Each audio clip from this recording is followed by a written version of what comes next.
Hello guys, അപ്പോൾ ഒരുപാട് നാളുകൾക്ക് ശേഷമാണ് കേട്ടോ ഒരു വീഡിയോ ഇടുന്നത്.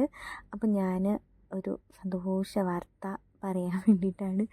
ഇത് എൻ്റെ അമ്മയുടെ അനിയത്തിയുടെ മോളാണ്. അവളിപ്പോൾ എന്നെക്കുറിച്ച് കുറേ കാര്യങ്ങൾ പറയുന്നുണ്ട്. ബാക്ക്ഗ്രൗണ്ടിൽ വേറെ കുറേ നോയ്സ് ഉള്ളതുകൊണ്ടാണ് കേട്ടോ വോയിസ് ക്ലിപ്പ് ഞാൻ മാറ്റുന്നത്.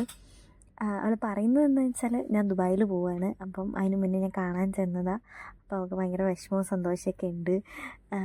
എന്തെങ്കിലും തരാനുണ്ടോ എന്ന് ചോദിച്ചപ്പോൾ എൻ്റെ കയ്യിൽ എനിക്കിത് മാത്രമേ ഉള്ളൂ ചേച്ചി എന്ന് പറഞ്ഞ് തന്നിട്ട് പ്രാർത്ഥിച്ച് വിടുകയാണ്. അതിനുശേഷം ഞാൻ അപ്പച്ചൻ്റെ അടുത്ത്, അപ്പച്ചൻ മരിച്ചിട്ട് കുറച്ച് വർഷമായി. അപ്പോൾ അപ്പച്ചനെ ആ കല്ലറയ്ക്കൽ പോയി പ്രാർത്ഥിച്ച് മെഴുകുതിരിയൊക്കെ കത്തിച്ചു. കാരണം ഞാൻ ആദ്യമായിട്ടാണ് ഇത്ര ദൂരത്തേക്ക് ഒറ്റയ്ക്ക് പോകുന്നത്. അപ്പോൾ ഓൾറെഡി എല്ലാവർക്കും നല്ല ടെൻഷനുണ്ട്. പ്രത്യേകിച്ച് എൻ്റെ ഹസ്ബൻഡിന് ഭയങ്കര ടെൻഷനായിരുന്നു ഞാൻ പോകുന്ന കാര്യം ഓർത്തിട്ട്. പിന്നെ അതിന് ശേഷം വീട്ടിലേക്ക് പോയി. ഇതെല്ലാം കഴിഞ്ഞിട്ട് വീട്ടിൽ ചെന്ന് കഴിഞ്ഞപ്പോഴത്തേക്കും ഡ്രസ്സൊക്കെ കുറച്ച് ഉണങ്ങാനുണ്ട്. അപ്പോൾ എൻ്റെ ലെഗിൻസാണ് എൻ്റെ അനിയൻ ഇരുന്ന് തേച്ചുണക്കുന്നത്. പിന്നെ പാക്കിങ്ങൊക്കെ നടക്കുന്നതേ ഉള്ളൂ. അതിൻ്റെ കുറേ തിരക്കുകളൊക്കെയാണ്. അപ്പം ഹസ്ബൻഡ് പറയുകയാണ് എങ്ങനെയെങ്കിലും പെട്ടെന്ന് ഇതും കൂടി കഴിഞ്ഞ് ഇവിടെ പറഞ്ഞു വിടായിരുന്നു, അങ്ങനെയൊക്കെ പറഞ്ഞുകൊണ്ടിരിക്കുന്നുണ്ട്. അങ്ങനെ പെട്ടെന്ന് പാക്കിങ്ങൊക്കെ ഞങ്ങൾ തീർത്ത് പോകാൻ റെഡി ആവുകയാണ്. ഇതെല്ലാം വാരി വലിച്ചിട്ടുണ്ട്. എല്ലാം ഒന്ന് ഓർഗനൈസ് ചെയ്ത് വെക്കണം. അത് പോകുന്ന ദിവസമാണിത്. അങ്ങനെ എല്ലാം സെറ്റാക്കി ഞങ്ങൾ രാത്രിയിലാണ് പോയത്. എനിക്ക് ഫ്ലൈറ്റ് വെളുപ്പിന് 1 മണിക്കായിരുന്നു ട്രിവാൻഡ്രത്തുനിന്ന്.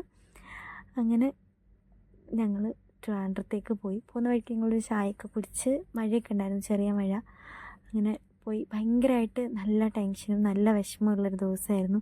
കാരണം കല്യാണത്തിന് ശേഷം ഞാനും ഹസ്ബൻഡാണെങ്കിലും ഇത്രയും ദിവസമൊന്നും മാറി നിന്നിട്ടില്ല. അപ്പം എയർപോർട്ടിലെത്തുമ്പോഴത്തേക്കും എൻ്റെ നെഞ്ചിടിപ്പ് ഭയങ്കരമായിട്ട് കൂടി വന്നു. പിന്നെ ഇവിടെ നിന്ന് എൻ്റെ ഒരു ഫ്രണ്ട് ഉണ്ടായിരുന്നു. ഞങ്ങൾ ഒന്നിച്ചാണ് പോകുന്നത്. അപ്പം ഫുള്ള് വീഡിയോസൊക്കെ എടുക്കണം എന്ന് കരുതിയതാണ്. പക്ഷേ എടുക്കാൻ പറ്റിയില്ല. ടെൻഷനും വിഷമമൊക്കെ ആയിട്ട് അങ്ങനെ എടുക്കാൻ പറ്റിയില്ല. അപ്പം ഇത് എയർ ഇന്ത്യ കണ്ടപ്പോൾ വിചാരിക്കുന്നുണ്ടാവും എയർ ഇന്ത്യയിലാണ് പോകണമെന്നല്ല. ഞങ്ങൾ ഇൻഡിഗോയിലാണ് വന്നത്. എയർ ഇന്ത്യ ആ ടൈമിലൊക്കെ കുറേ ഇഷ്യൂസൊക്കെ ഉള്ളതുകൊണ്ട് നമ്മൾ എയർ ഇന്ത്യ നോക്കിയില്ല, ഇൻഡിഗോയാണ് നോക്കിയത്. പിന്നെ ഇൻഡിഗോയിലാണ് വന്നത്.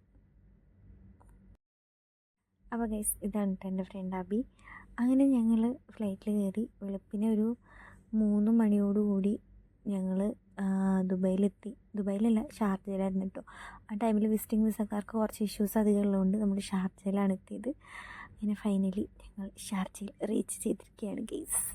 നല്ല ടെൻസ്ഡായിരുന്നു. ഇപ്പോൾ ഓക്കെ ആയി. അപ്പോൾ ചേച്ചിയും ചേട്ടനും ഞങ്ങളെ പിക്ക് ചെയ്യാൻ വേണ്ടി വന്നിട്ടുണ്ടായിരുന്നു. അപ്പോൾ ബാക്കി വീഡിയോസൊന്നും എടുക്കാൻ പറ്റിയില്ല. അതിനുശേഷം നേരെ റൂമിൽ പോയി കിടന്നുറങ്ങി.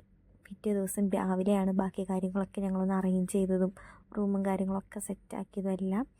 അങ്ങനെ ഞങ്ങൾ ഹാപ്പി ആയിട്ട് ലാൻഡ് ചെയ്തിട്ടുണ്ട്. അപ്പം ഇവിടെ വരെ വരുമെന്നോ ഇല്ലെങ്കിൽ ഇങ്ങനൊരു വീഡിയോ ചെയ്യാൻ പറ്റുമെന്നോ സ്വപ്നത്തിൽ പോലും വിചാരിച്ചില്ല.